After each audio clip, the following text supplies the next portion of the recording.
My name is Adrienne Whitmore. My mother is Lillian Kinkela Keil, who was one of the most decorated women in World War II and the Korean War.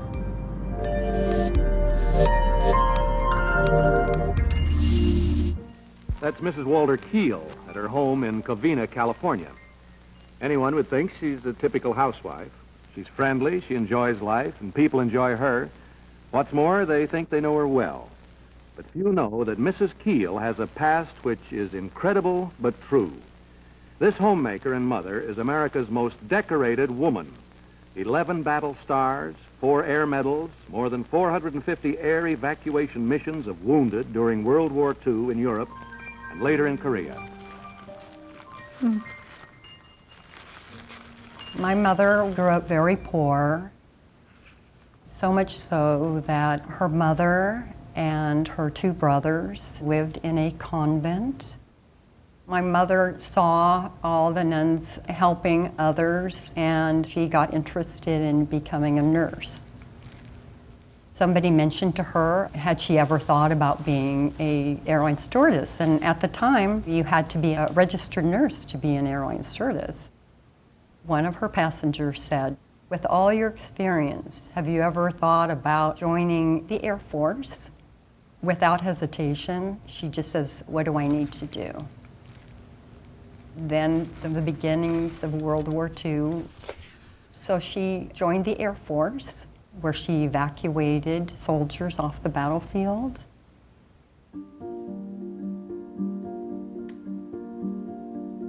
She was there to take care of the soldiers. That was her concentration. And she cared for each one, bandaging their wounds, keeping them from bleeding, giving them sedation if they needed it. She eventually went on to participate in invasion of Normandy and Battle of the Bulge. And then there was the advent of the Korean conflict. As part of that, she participated in the evacuation of soldiers from the Chosin Reservoir. They called them the Frozen Chosin. It was a short conflict, but one that to this day, I mean, so many recount as having such painful memories of. She felt that she represented their sisters or their sweethearts or those at home. Her care was a comfort to them. They saw somebody there talking to them, giving them hope. You're going to be home, you're going to be with your family. In all her missions, she never lost a patient in her care. Mrs. Keil, formerly Captain Lillian Kinkela, United States Air Force, tonight, this is your life. How about it? She was honored on This Is Your Life back in 1964. She was so shocked, so surprised. Squadron, Japan, Lillian, where during the Korean conflict you fly 175 air evacuation missions, and during 16 months in the Far East accumulate 1,400 hours in the air. I think she was proud.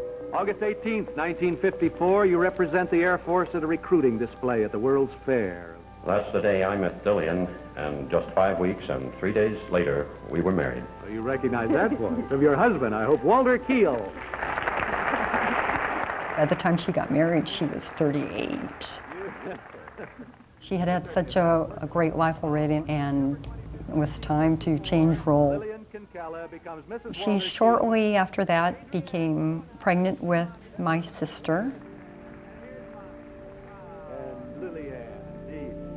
At the time, the Air Force had a regulation that if you had a dependent under the age of 18, you would not be able to continue in the military. I don't think it was her will to leave the military. She was honorably discharged. As Captain Lillian Kinkela, Right about the time that she was being discharged, she was notified she was going to become a major.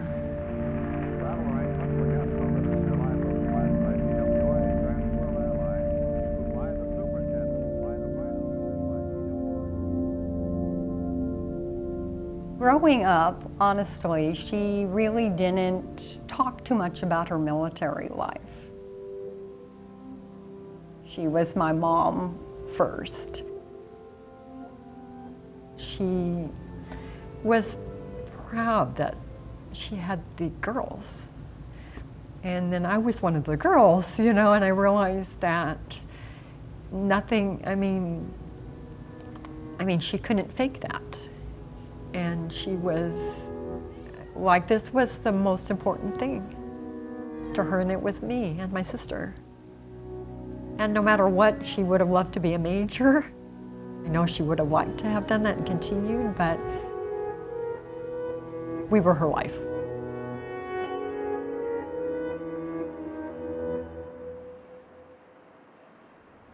When she was sick in 2005, it got wind around the community that she was ill and not doing well. I was able to take time off of work and stay there. And by others visiting, I got to kind of meet the people that had been part of her life.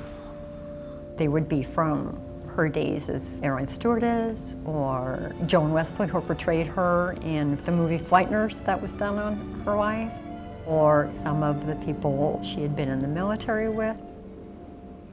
And I had almost a month where I would meet all these people, and it was like her life.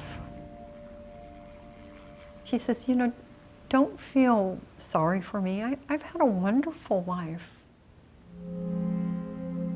She passed away June 30th, 2005. She was remembering all that she'd done in her life, and she said there was a picture of her in her white Air Force uniform in the middle of military men, and here she was the only woman in the middle of all of them. And she says, that's the picture I would like everybody to see and remember me. And at the time, she would like to be at Riverside National Cemetery. I want to be at Riverside with my boys. And I'll never forget her saying it that way. And she meant the Marines, the chosen Marines. Everything was sort of meant to be. There were moments that happened to lead her to something else. So in that way, I guess she just felt like, who could ask to have done more?